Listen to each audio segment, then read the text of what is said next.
ಬೇಕೇ ಬೇಕು, ಬೇಕೇ ಬೇಕು, ಬೇಕೇ ಬೇಕು. ಯಾವ್ದರ ಸಲುವಾಗಿ? ಬಾಡಿಗೆ ಹೆಚ್ಚಳ ಸಲುವಾಗಿ,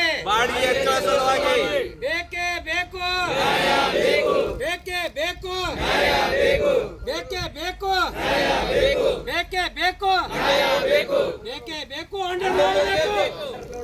ಇವತ್ತಿನ ಸಾಮಾನ್ಯ ಸಭೆಯಲ್ಲಿ ನಿರ್ಧರಿಸಿದಂತೆ ರವಿವಾರ 2/2/2025 ಸಾಮಾನ್ಯ ಸಭೆಯಲ್ಲಿ ನಿರ್ಧರಿಸಿದಂತೆ ಬೇಡಿಕೆಗಳು ಈ ಕೆಳಗಿನಂತಿವೆ. ಮೊದಲಿನ ಅಂತ ಇದ್ದಂಥ ಬಾಡಿಗೆ ಯಾವುದೇ ರೀತಿ ಕಡಿಮೆ ಮಾಡಿರಲ್ಲ, ಆ ಪ್ರಕಾರ ಕಡಿಮೆ ಆಲಾರ್ದ ಮೊದಲಿನ ಬಾಡಿಗೆ ಉಳಿದಿದ್ದ ಬ್ಯಾಲೆನ್ಸ್ 15 ರೂಪಾಯಿದಂಗೆ ಎಲ್ಲ ಹಾಕಿ ಕೊಡಬೇಕು. ಒಂದೇದ್ದು.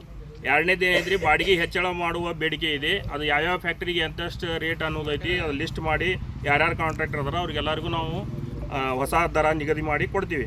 ಒಳ್ಳೆ ಲೋಕಲ್ ಯಾವುದೇ ರೀತಿಯ ಲೋಡಿಂಗ್ ಇದ್ದಲ್ಲಿ ಫಸ್ಟ್ ಸೀರಿಯಲ್ ಪ್ರಕಾರ ಗಾಡಿ ಹೋಗ್ಬೇಕು. ವೇರ್ಹೌಸಲ್ಲಿ ಇದ್ದಂಥ ಮಾಲ್ ಆಯ್ತು, ಒಳ್ಳೆ ಗುಡಾನ ಸ್ಟಾಕ್ ಇದ್ದಂಥ ಮಾಲು ಎಲ್ಲರಿಗೂ ಅಸೋಸಿಯೇಷನ್ ತಿಳಿಸಿ ಸೀರಿಯಲ್ ಪ್ರಕಾರ ಗಾಡಿ ಹೋಗ್ಬೇಕು. ಎರಡನೇದು ಏನೈತ್ರಿ, ಗೊಬ್ಬರದ ಬಾಡಿಗೆ. ಗೊಬ್ಬರದ ಹೊಸ ರೇಟ್ ತೆಗಿತೀವಿ. ಯಾವ್ಯಾವ ಪಾಯಿಂಟಿಗೆ ಏನು ರೇಟ್ ಐತಿ ನಾವು ಅಸೋಸಿಯೇಷನ್ ಚಾರ್ಟ್ ಮಾಡಿ ಕೊಡ್ತೀವಿ. ಆ ಪ್ರಕಾರ ಹೊಸ ರೇಟ್ ನಿಗದಿ ಮಾಡಿ ಕೊಡ್ತೀವಿ. ಅದರ ಪ್ರಕಾರ ಎಲ್ಲರಿಗೂ ಬಾಡಿಗೆ ಕೊಡಬೇಕು. ಗೊಬ್ಬರ ಟಪಾಲ್ ಕೊಡೋ ಮುಂದೆ ಏನು ರೇ ಬಾಡಿಗೆ ಇರ್ತೈತಿ ಅದ್ರ ಮುಂದೆ ಮೆನ್ಷನ್ ಮಾಡಿ ಡೀಸೆಲ್ ಅಡ್ವಾನ್ಸ್ ಲೆಸ್ ಮಾಡಿ ಇಷ್ಟು ಬ್ಯಾಲೆನ್ಸ್ ಐತೆ ಅಂತ ಹೇಳಿ ಅದನ್ನು ಬರೆದು ಕೊಡಬೇಕು.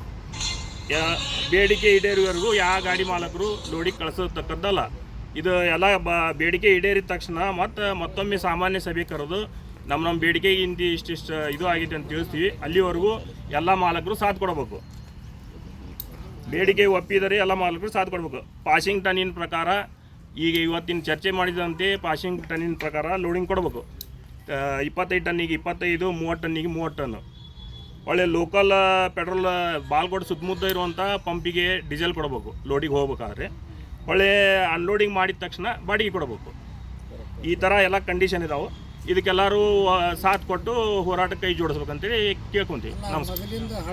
ಪಾಸಿಂಗ್ ಟನ್ನೇಜ್ 21 ಟನ್ ಅಂದ್ರೆ ಅದ್ರ ಮಾಲ್ 17 ಬರಲಿ 18 ಬರಲಿ 18 ಬರಲಿ ಅದು ಯಾವುದೇ ರೀತಿಯಾದ ಸಂಬಂಧ ಇಲ್ಲ ಗಾಡಿ ಅವರಿಗೆ. 21 ಟನ್ ಕಂಡೀಷನ್ ಬಾಡಿಗೆ ಕೊಡಬೇಕು.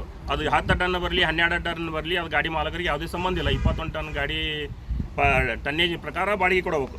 ಇದು ಎಲ್ಲ ಬೇಡಿಕೆ ಅದಾವು. ಈ ಪ್ರಕಾರ ಎಲ್ಲ ಗಾಡಿ ಮಾಲಕರು ಚರ್ಚಿಸಿ ನಿರ್ಧಾರ ತೆಗೆದುಕೊಂಡಿದೆ. ಈ ಪ್ರಕಾರ ಎಲ್ಲ ಕಾಂಟ್ರಾಕ್ಟರ್ಗೆ ಇದ್ರ ಬಗ್ಗೆ ಗಮನ ಹರಿಸಬೇಕಂತ ಕೇಳ್ಕೊತೀವಿ.